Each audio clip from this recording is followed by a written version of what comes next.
We are live on 15 out of 15 channels. This number is reflecting exactly how many people are currently watching this show. Watching crypto recover. Dismisses condones. What? That was weird. That was weird that came up, right? Why would that come up on the title? I don't know. I don't know. I don't understand. There is the market, and you can see this is Bitcoin right here. This one's Bitcoin. You can see a slight uptick here. This is when I purchased yesterday. So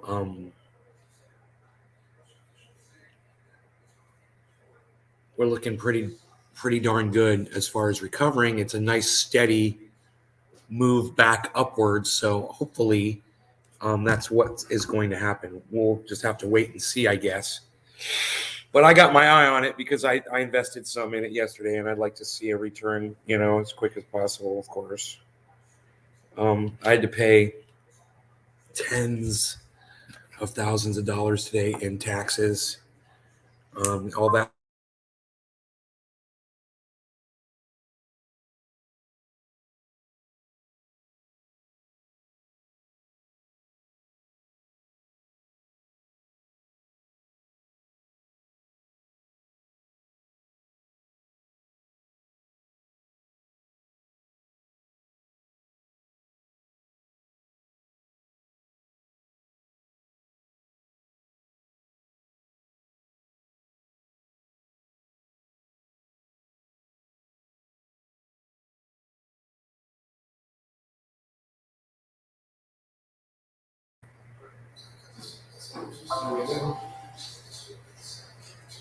That might have been the issue.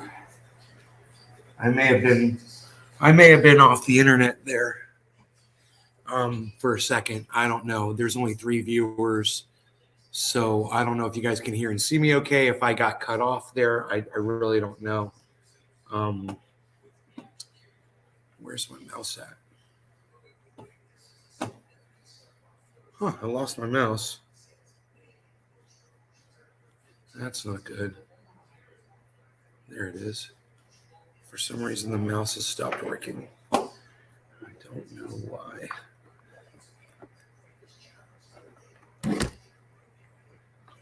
Is this the mouse?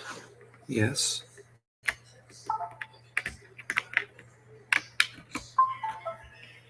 There it is.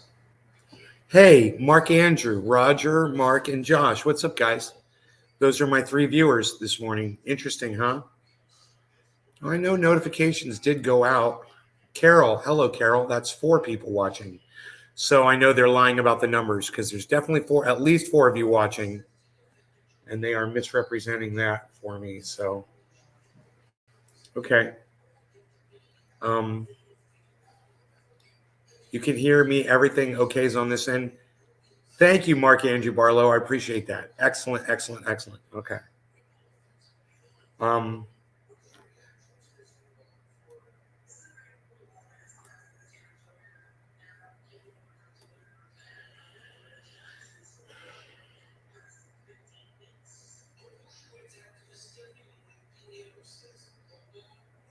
So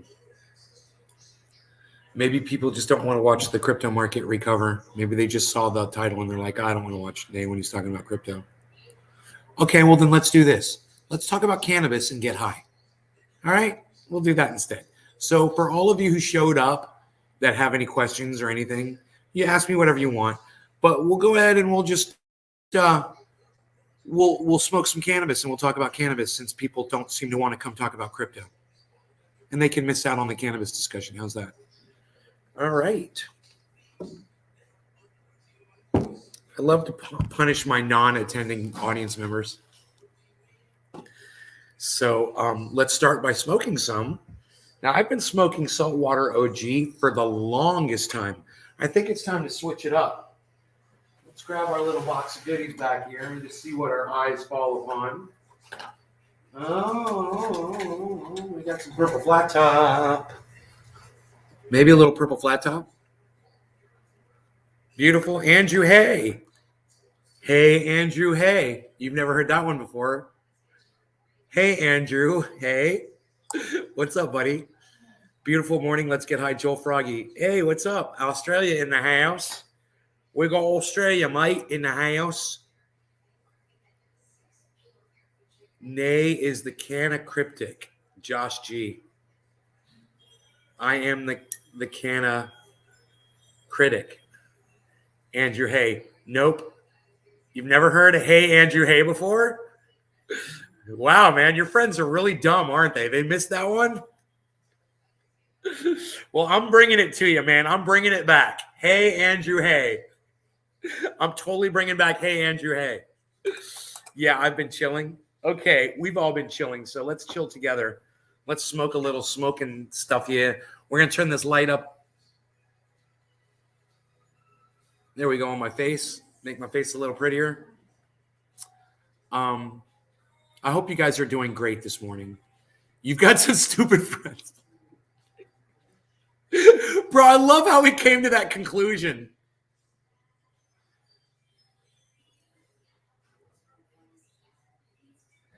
I love how we came to that conclusion.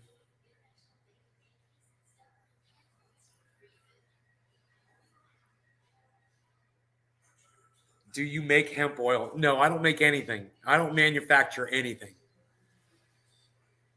I don't even know what hemp oil is, really. You know, I don't even understand why anybody would mess with that when you've got perfectly good cannabis oil that you can make, you know. It seems to work so well. Why screw around with hemp? You know? Megsy, I am fine. Thank you for asking. No, it's nice out. It's beautiful outside. Took the dog for a walk. And you know, checked out the situation over here, which is beautiful. It's beautiful, man. Lost it in the gutter. Can you fetch it for me? Andrew, hey. Let's smoke a little cannabis. That might help bring some of your brain cells back from any alcohol poisoning they might be suffering from. How's that Roge doing? He's doing good. You know, it's a slow process of recovery on that leg, but every day he seems a little better, man. He jumped up on the bed yesterday, which is good. He's walking around. He's putting weight on it. Okay, cheers. Let's bring back some brain cells with some cannabis use.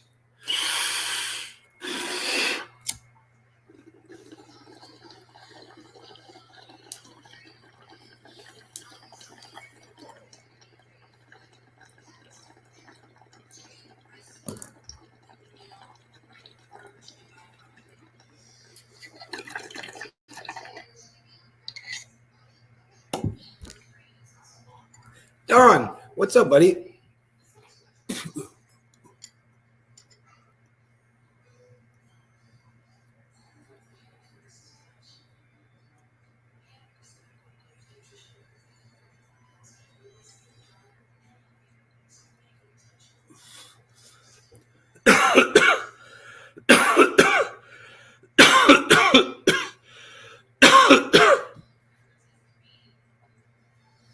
That was a purple flat top, man. That hit me right in the brain skull. That was good.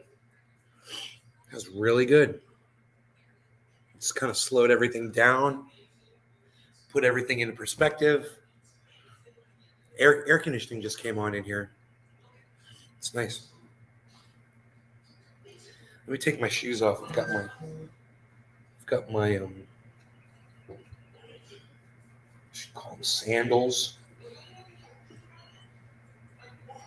They're not flip-flops. They have toe protection on the front, you know. But they're kind of like flip-flops, but I think you just call them sandals. I like them because they protect my toes. If I had been wearing them the other day, I wouldn't have hurt the bottom of my foot. Yeah, I should have been wearing them in there. But my foot is healing quickly. So that's cool. I showed you guys that cut that I got in my foot the other day. Rare for me to do that, but it happened. I was watching a thing,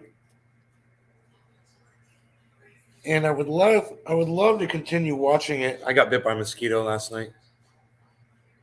Megsy says, so Elon Musk wants to buy out Twitter. Yeah, we've already talked about that. American input on my Australian.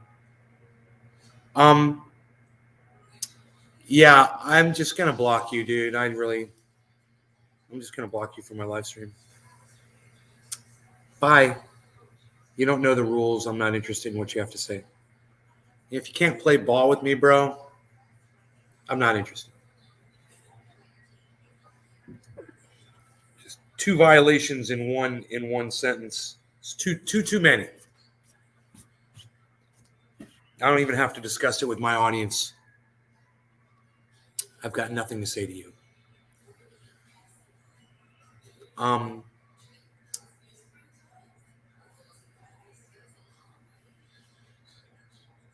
So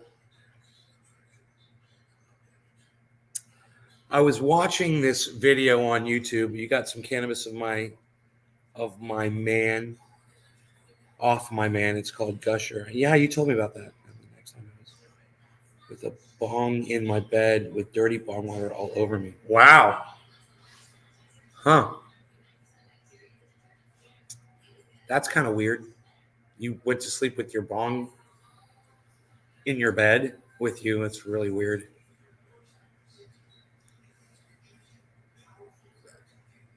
So I watched this video. I thought it would be good to watch it with you guys.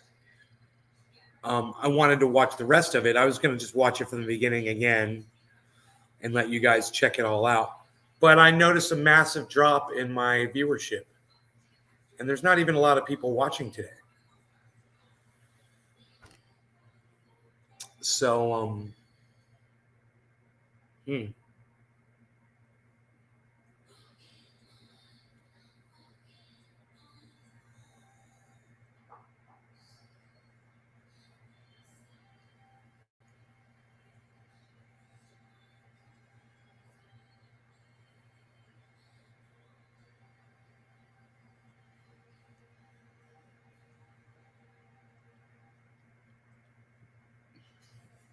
to dump his stock. If they don't accept the deal from Musk, he plans to crash the market, dump his stock in it. I don't know. I don't know what his plans are, Artie. Maybe you're right. Maybe he said that. I don't know. You know, it's like my mom said, who cares? It's my mom's attitude about almost everything now. Who cares? I mean, she doesn't even seem that worried about what's going on here in Florida with the abortion law. Ron DeSantis, 15-week. If you haven't had an abortion after 15 weeks, you can't get one. You know?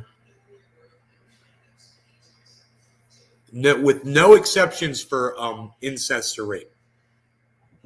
Nice law, huh? Nice law.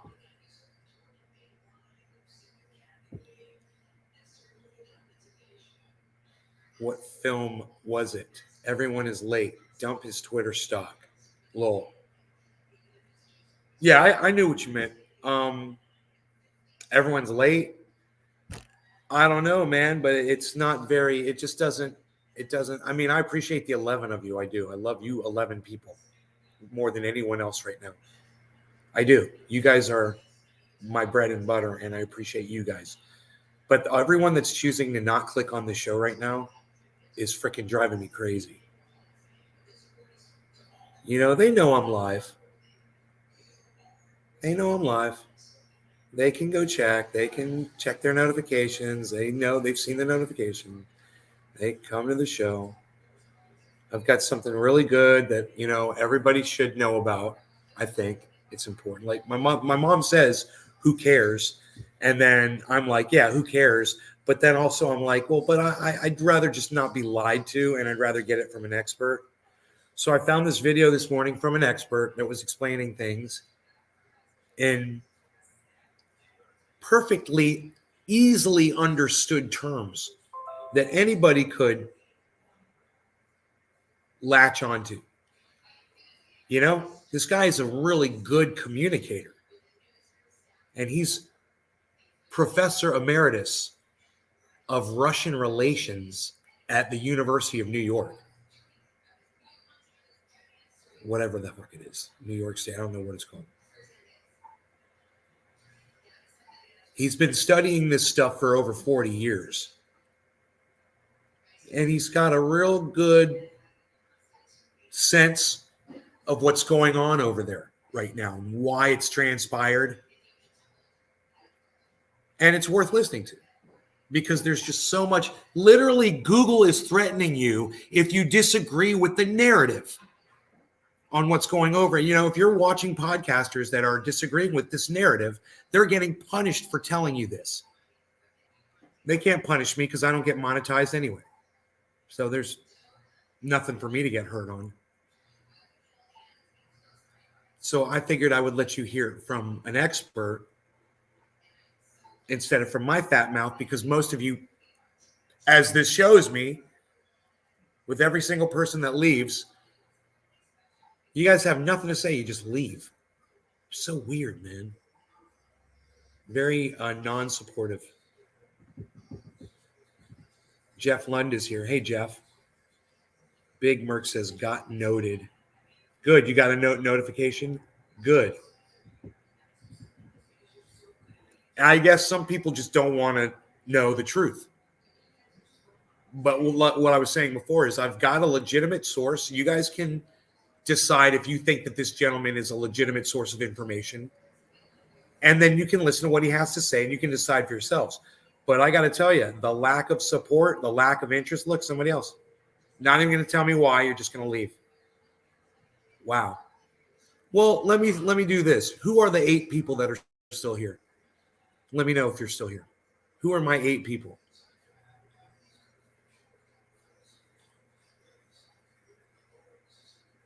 Wow. Nick is here. Okay. Who's my other 7?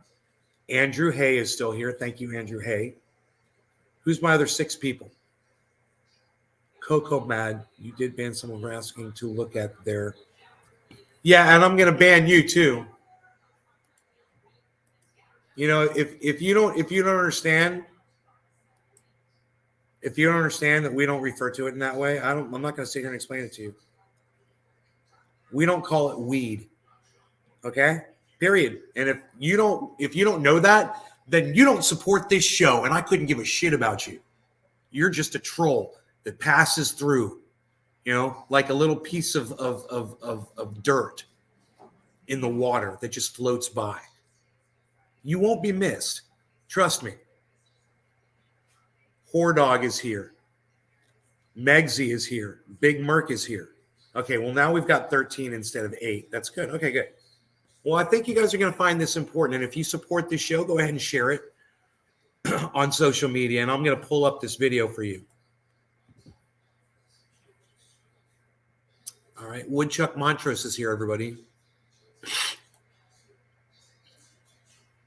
This is Stephen F. Cohen. Okay. He's the professor emeritus of Russian studies and politics at New York University. And, what's that one called? Prinkatone?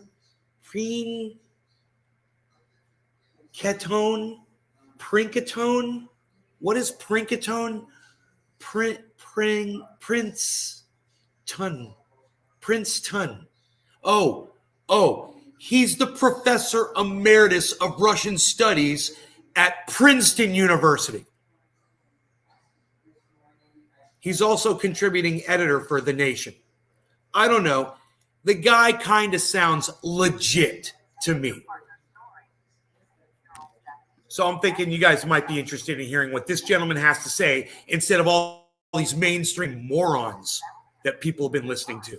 And Google that's trying to suppress the actual news, you know. Now, like I said, I was watching this before already. So I'm 21 minutes in. One hopes Obama picked up his cell phone or whatever they let him use. I'm going to go back. Kind of sappy, prescriptive hope. To 19 minutes in. Until Paris happened, I wasn't sure there was any hope at all. there's still a chance to achieve this lost partnership with Russia, at least in three realms. First of all, Ukraine. You all know what the Minsk Accords are. They were drafted by Merkel and by Hollande. They were signed by Poroshenko, the president of Ukraine, and by Putin. And they call for a negotiated end to the civil war in Ukraine. They recognize that it is primarily a civil war, not primarily, though secondarily, Russian aggression. But the civil war has to be ended, and it's steps. Here's what you got to do. And I don't care what the American media tells you, it's Kiev that has refused to follow through on its obligations. But this is a possibility. To end that civil war or mute it down would be exceedingly Hey, Kat, what's up? security building today. Then there's Syria. I thought that until Paris, there was almost no chance of an American coalition with Russia and Syria. Partly to do, I think, with, and I'm not big on psychological analysis, but with Obama's mind fix about them. He resents it in ways that are not helpful. But since Paris, with Hollande announcing, I mean, literally announcing that there is now a French-Russian coalition, with Germany agreeing, and I would say almost all of Western Europe on board, and with a poll in the Figaro, Sounds like Walter Cronkite, that when asked, and some rather conservative leadership, this is Walter Cronkite. Do you favor a full coalition with Russia against terrorism? 87% said yes, and these are French conservatives. Finally, there's one thing we all forget, and it was another disservice of the Clinton administration, and to a certain extent of Bush in his electoral campaign for re-election, that with the end of the Soviet Union, the nuclear threat ended. And we were told all the time the danger of nuclear war had ended with the Soviet Union. The reality is it grew, whether by intent, whether by accident, whether by theft of nuclear materials, it got worse. Last year, in an unwise peak of anger of all the legislation we passed, Russia withdrew from the Nunn-Lugar bill, which you might remember, which was one of the wisest pieces of congressional legislation. We gave Russia money just to lock down and secure all their weapons and materials of mass destruction, plus pay their scientists who knew how to do this stuff and might go to Syria or Yemen or wherever, or the Caucasus, and sell their knowledge to employ them. Russia withdrew, but Russia said it wants to renegotiate this on different terms. The White House has refused. I mean, lordy, after Paris, one hopes Obama picked up whether his cell phone or whatever they let him use to talk to Putin and said, I'm sending somebody over, let's get this done. Unfortunately, in today's paper, the lead news seems to be that what they're thinking about in the White House and in the State Department is how to counter Russian actions in Syria. They're worried, and this is what is reported, that Russia is diminishing American leadership in the world. And here's the bottom line. We don't lead in the world anymore, and we can't. Long before this, globalization, all sorts of developments, they're slow, they're bumper stickers, but the unipolar, monopolar world is over. There's a multipolar Feel free to smoke along emerging before our eyes, not just Russia. And learn something. But in 5 or 6 capitals. And Washington's stubborn resistance to embrace this has become part of the problem, not the solution. And that's where we are today, after Paris.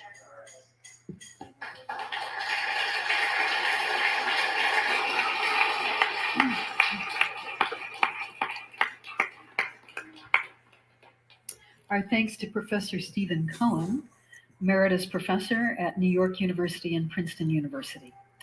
We have many, many questions. I'm assuming you're mic'd up. You have there you go. I would use that so we can all hear you. Testing. I went to an event last night where the guy participated for 40 minutes and it was only then he realized he didn't have a mic. Let me go 8 minutes in. By the way, emeritus means on Medicare. 20 years, because if they said, yes, we're in a new Cold War, they have to explain what they were doing during this time. So they say, oh, it's not a Cold War. Okay. It's a really horrible situation and exceedingly dangerous. And here's my next point. This new Cold War has all the potential to be even more dangerous than the preceding 40-year Cold War for several reasons. First of all, think about it. Those of us in this room of that generation, and we seem to be in the majority, know that the epicenter of that Cold War was in Berlin, not close to Russia. And there was an enormous buffer zone between Russia and the West in these satellite or bloc countries in Eastern Europe. Today, the epicenter is literally on Russia's borders in Ukraine. It's Ukraine that set this off. And Ukraine remains the ticking time bomb politically. And this is not only on Russia's borders, this is through the heart of Russia's and Ukrainians' Slavic civilization. This is a civil war even more profound in its ethos than was the American Civil War. Listen. This is exactly what Google does not want you to hear right now. This is exactly the information that Twitter and Facebook and all of them are working to subvert. This guy is an expert in Russian relations from Princeton University. This is the kind of stuff that you're not supposed to be listening to. Listen to These it. are people who are raised in the same faith, speak the same language, are intermarried. Didn't even know how many intermarried Russian and Ukrainians there are today. My wife, Katrina Vanden Heuvel, to paraphrase John Kennedy, I accompanied Katrina Vanden Heuvel to San Francisco. You'll remember John Kennedy's famous remark about his wife, or you won't. But this is profound division. And this issue, for all the terrorism, continues to be the ticking time bomb that can do a lot more damage.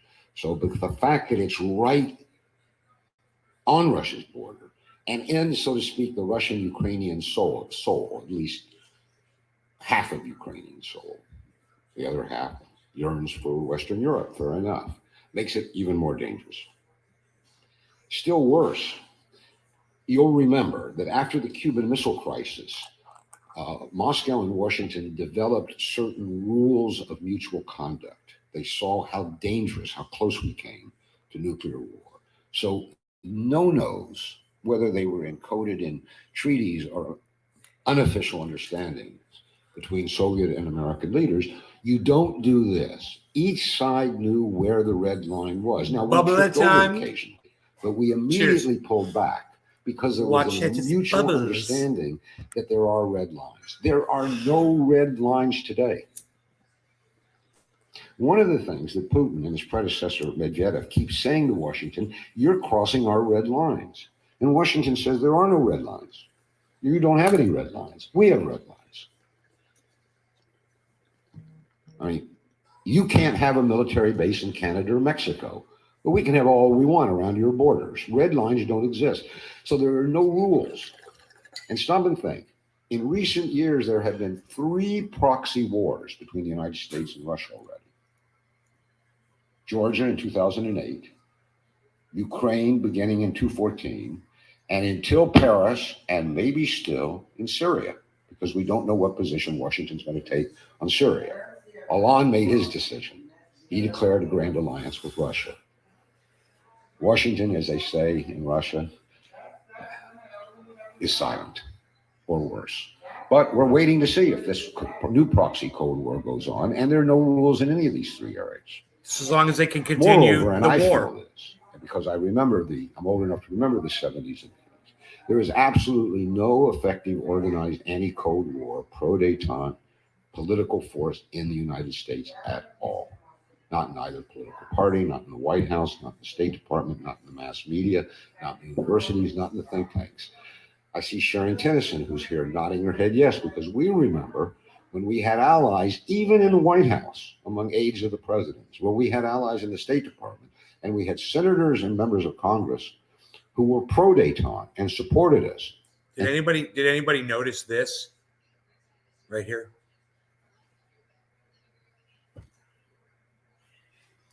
Spoke for themselves and gave us opportunities. Doesn't exist today.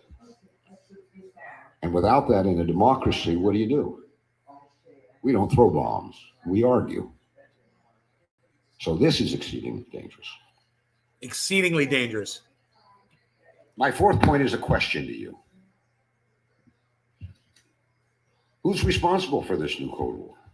I don't ask this question because I want to say It's not a Cold War anymore. Let's name names, since they've probably been here. Gary Kasparov and Michael Fall should repent. And they say Stephen Cohen should be shot. I'm not interested in that. I'm interested in a change of policy, which can only come from the White House. Congress could help. But we need to know what went wrong and why, or we're not going to have any rethinking and we're not going to have any new policy. And at the moment, there's no rethinking in the United States. There's a lot in the European Parliament. There's a lot of angst in the French press today about this question, and in Germany, and in the Netherlands. People want to talk about a pandemic. What about a war that the experts knew were coming? A war that these guys knew was unavoidable if we continued on the path that we were on. And this guy in 2015 was saying, "Hey man, this is really bad, and we're enticing, we're just laying the groundwork for Putin to take over Ukraine." This guy totally predicted this shit. And even Cameron is rethinking. Suddenly wants his picture taken with Putin. Thinks it might help him at home. Now, the position of the American political media establishment is that this new Cold War is all Putin's fault. All of it. Everything. We did nothing wrong. At every stage, we were virtuous and wise, and he was aggressive. And a bad man. And therefore, what's to rethink? He's got to do the rethinking, not us. I disagree. And this is what's brought the opprobrium down on me. Of saying, because I was raised like this down in Kentucky, it's a silly adage, but it's probably true. There are two sides to every story. And these people are actually telling us no to this story, the history of American-Russian relations. There's only one side. No need to see anything through the other person's eyes. Just get out there and be a cheerleader for our side of the story. Rah, and rah. I don't want to make wave the flag. A connection here, but you keep doing that and you're going to have a lot of paralysis. Where's my friend Adam at right now? Including here in the United States. And that's why I take it from me, man. Take it from this guy.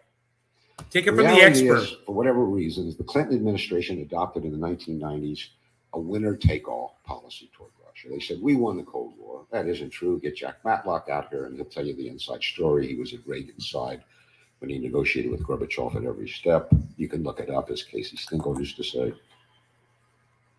The reality is the Clinton administration adopted unwise policies, winner-take-all. And what were the consequences of these policies? Well, they were a lot. They blew the chance for strategic partnership.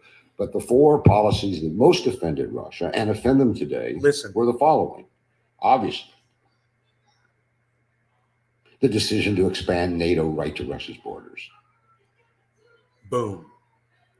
I mean, it's a joke. We say Putin has violated the post-Cold War order of Europe. Russia was excluded from the post-Cold War order of Europe by NATO expansion. Russia was pushed somewhere out there. And Russia kept saying, hey, let's do a pan-European security arrangement, like Gorbachev and Reagan said. And we said, this is not military. This is about democracy and free trade. It's going to be grateful. What's that, Mom? Banging? Maybe it's coming from this guy bumping the podium when he's talking. Oh, maybe it's just he's popping the microphone that he's talking into. Swallow your poison with a smile. Yeah. And while they had no choice, they did. And then when they had a choice not, they start pushing back. As any leader of Russia would who was sober and had support in his own country. Listen. I don't say that as a joke. He Do was a bong rip. by the end, look at the pictures. Yeltsin could barely walk. Cheers. He was pushed out. He didn't resign voluntarily. But the point of it is anybody could have predicted this back in the 1990s, and some of us did. Secondly, there's the absolute refusal on the part of the United States to negotiate on missile defense. Missile defense is now a NATO project. That means missile defense, building installations, whether it's on land or sea is more dangerous, whether land or sea, is now part of NATO expansion and encirclement of Russia. It's part of the same system. Russians are absolutely convinced it's targeted at their nuclear retaliatory capability. We say, oh, no, it's about Iran. It's not about you. But go talk to Ted Postal at MIT. Stage 4 missile defense is an offensive weapon. It also violates the INF agreement because it can fire cruise missiles. Why we're blaming the Russians for developing cruise missiles again, as they are. because we're back in this tit for tat, mutual buildup, arms race. Thirdly, this meddling in Russia's internal affairs in the name of democracy promotion. They've been doing this since the 90s. Are you aware that when Medvedev was president of Russia and Mrs. Clinton and Michael McFaul had their wondrous reset, which was a rigged roulette game, if you look at the terms of it, that Vice President Biden went to Moscow University and said, Putin should not return to the presidency, and then said that directly to Putin's face? So Putin comes over here next week and tells Rubio he thinks he ought to drop out. And we say, well, okay. I mean, are there any red lines left anymore when it comes to Russia? Do we have the right to be And that's who our current president is. I tell you what, that right there, it's like it's 1730. And he literally says it was Joe Biden. This is before, you guys, this is before Joe Biden was president of the United States. Understand how enlightened all of you should feel after listening to this man speak from 2015.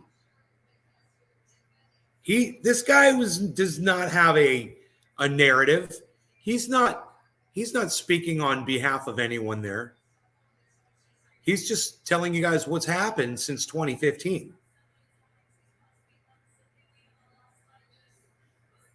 It's the exact same stuff that I've been telling you. We've been doing this since the 90s. Are you aware that when Medvedev was president of Russia and Mrs. Clinton and Michael McFaul had their wondrous reset, which was a rigged roulette game, if you look at the terms of it, that Vice President Biden went to Moscow University and said, Putin should not return to the presidency, and then said that directly to Putin's face? To his face. Now that's our president. So Putin comes over here next week and tells Rubio he thinks he ought to drop out. That's who we wanted to be president of the United States, the guy that spoke to Putin that way. It's perfect. It's perfect. And we say, well, okay. I mean, are there any red lines left anymore when it comes to Russia? Do we have the right to be telling them? I mean, it extends to every issue, but it certainly extends to politics. And the White House simply can't keep its mouth shut. And it's egged on by vested lobbies. We all believe in democracy, but you're not going to impose democracy on Russia. And if it is, you won't like the democracy you get there. So, ask yourself two questions. Is there a Russian side of this story that needs to be considered in the aftermath of Paris, at least? And does Russia have any legitimate national interests at all in the world? And if so, what are they? On their borders? Do they have a legitimate national interest in Syria? Israel thinks so. The Israeli security people and leadership urged Putin to do what he did long before Paris. We need to think this through. My final point is one of, I would say, kind of sappy, prescriptive hope. Because until Paris happened, I wasn't sure there was any hope at all. There's still a chance to achieve this lost partnership with Russia, at least in three realms. First of all, Ukraine. You all know what the Minsk Accords are. They were drafted by Merkel and by Hollande. They were signed by Poroshenko, the president of Ukraine, and by Putin, and they call for a negotiated end to the civil war in Ukraine. They recognize that it is primarily a civil war, not primarily, but secondarily, Russian aggression. But the civil war has to be ended, and it's steps. Here's what you got to do. And I don't care what the American media tells you, it's Kiev that has refused to follow through on its obligations. But this is a possibility. To end that civil war or mute it down would be exceedingly security building today. Then there's Syria. I thought that until Paris, there was almost no chance of an American coalition with Russia in Syria. Partly to do, I think, with, and I'm not big on psychological analysis, but with Obama's mind fix about Putin. He resents him in ways that are not helpful. But since Paris, with Hollande announcing, I mean, literally announcing that there is now a French-Russian coalition, with Germany agreeing, and I would say almost all of Western Europe on board, and with a poll in Le Figaro sent to me just this morning that when asked, and some rather conservative readership of Le Figaro, Do you favor a full coalition with Russia against terrorism? 87% said yes. And these are French conservatives. Finally, there's one thing we all forget, and it was another disservice of the Clinton administration, and to a certain extent of Bush in his electoral campaign. We already saw this. That with the end of the Soviet Union, the nuclear threat ended. And we were told all the time the danger of nuclear war had ended with the Soviet Union. The reality. So I think what you get out of this discussion is exactly what Google doesn't want you to hear. And this was stated in 2015. This was before Donald Trump was president of the United States, guys.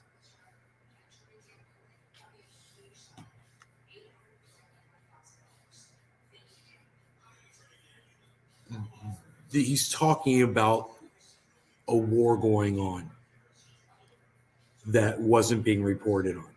So thank you so much, and welcome to Professor Stephen Cohen.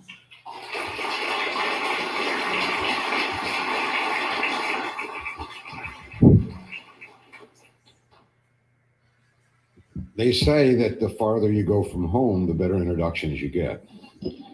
I would say the farther you go from Washington and the internet and the mainstream media, the better introductions you get.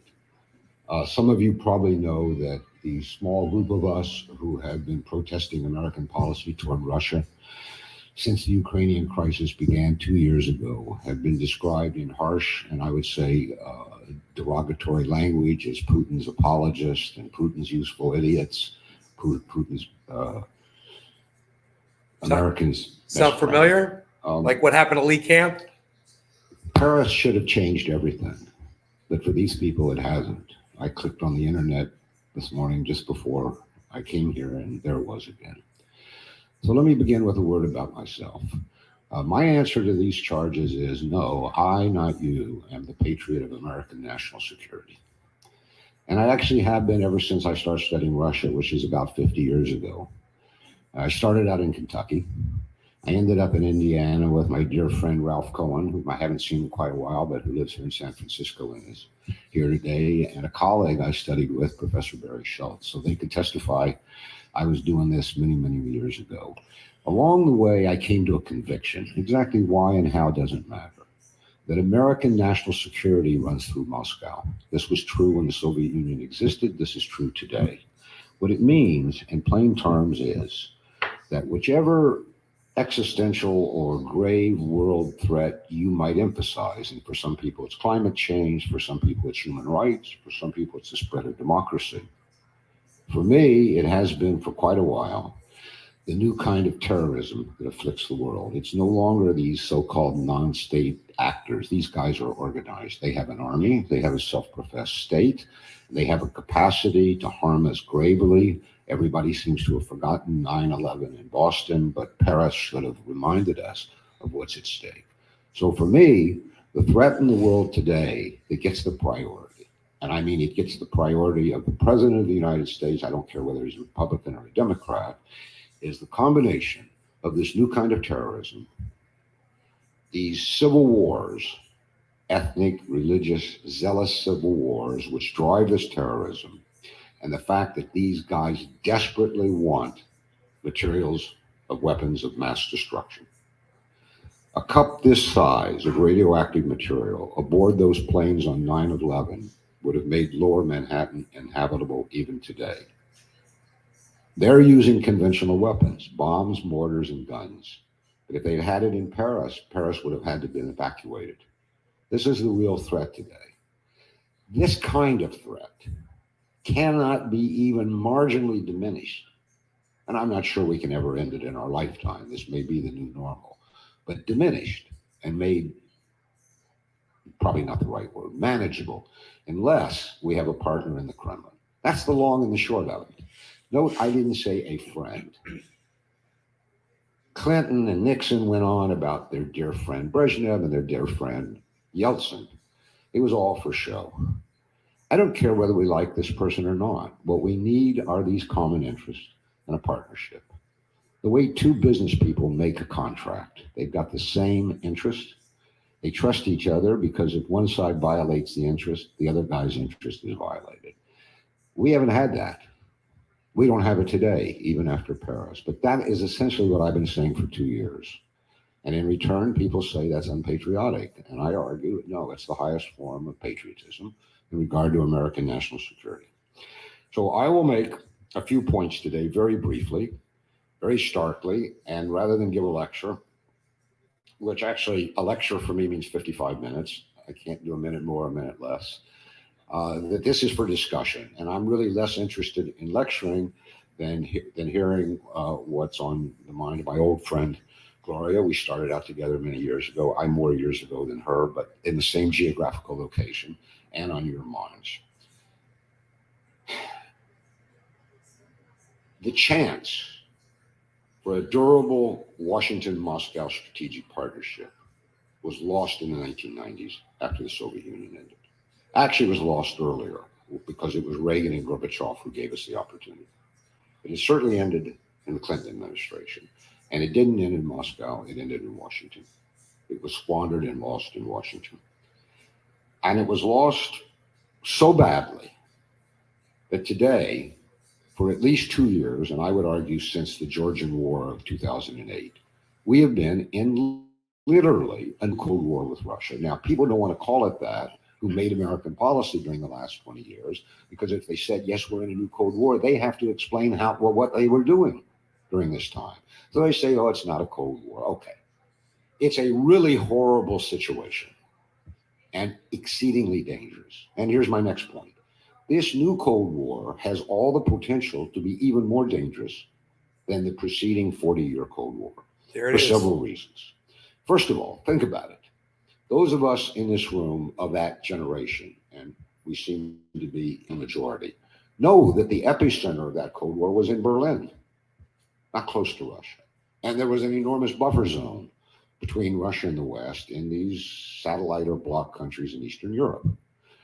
Today, the epicenter is literally on Russia's borders in Ukraine. It's Ukraine that set this off. And Ukraine remains the ticking time bomb politically. And this is not only on Russia's borders, this is through the heart of Russia's and Ukrainians' Slavic civilization. This is a civil war even more profound in its ethos than was the American Civil War. These are people who were raised in the same faith, speak the same language, are intermarried. Didn't even know how many intermarried Russian and Ukrainians there are today. My wife, Katrina vanden Heuvel, to paraphrase John Kennedy, I accompanied Katrina vanden Heuvel to San Francisco. You'll remember John Kennedy's famous remark about his wife, or you won't. But this is profound division. And this issue, for all the terrorism, continues to be the ticking time bomb that can do a lot more damage. So but the fact that it's right on Russia's border and in, so to speak, the Russian-Ukrainian soul, at least half of Ukrainian soul, the other half yearns for Western Europe, fair enough, makes it even more dangerous.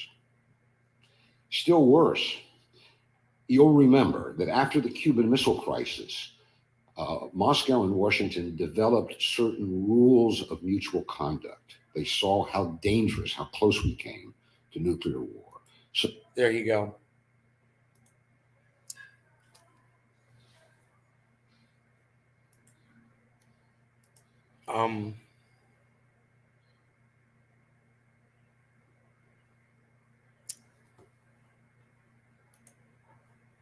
You know, I think it's important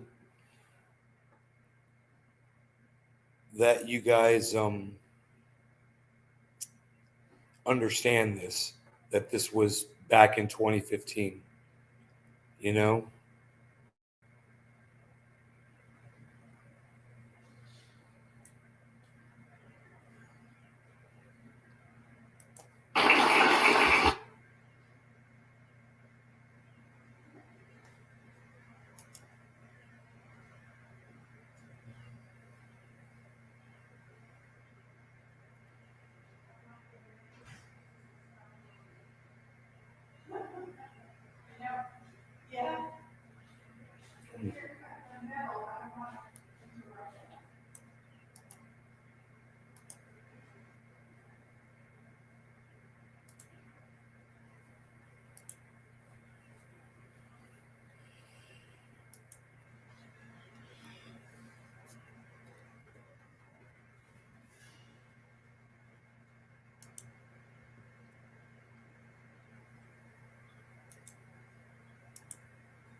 Damn tight.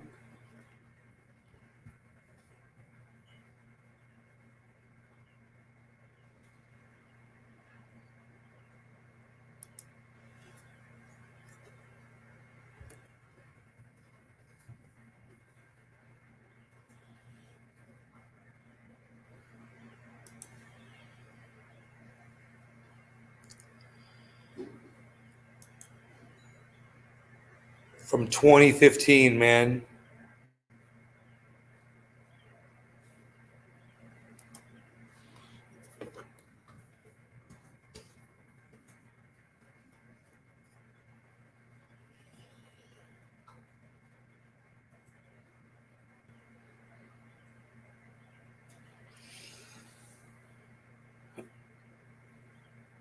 Oh. Oh.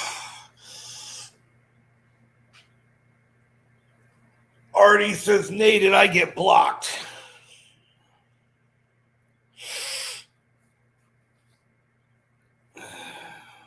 Somebody oh yeah, I retweeted it.